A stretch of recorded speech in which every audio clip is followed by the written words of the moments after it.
Hi everyone and welcome to Abhishek's Kitchen. Today we are going to make bruschetta. At the end of this recipe, I'm also going to share with you some plating ideas. So let's get started. For this, we need 4 chopped tomatoes, 1 garlic clove, 1 teaspoon salt, press per taste, few basil leaves, 2 bread slices, and olive oil.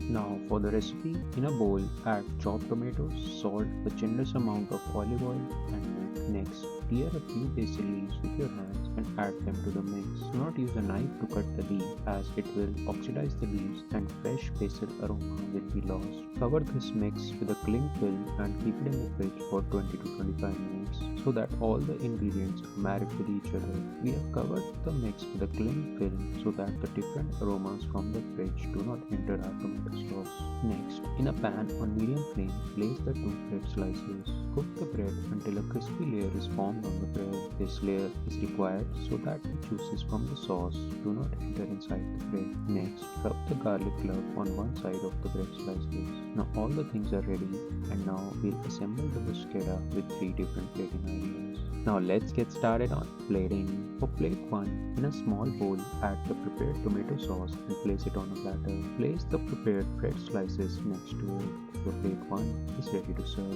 For plate 2, add the tomato sauce on top of the bread slices. Place it on a serving plate and drizzle some olive oil on top of it. Sprinkle some salt as required. Your plate 2 is ready to serve. For plate 3, in a martini glass, add the tomato sauce. Next, slice the bread into small pieces. Place one slice in the glass. Plate 3 is ready to serve. Thank you and namaste from my side. See you all in the next video.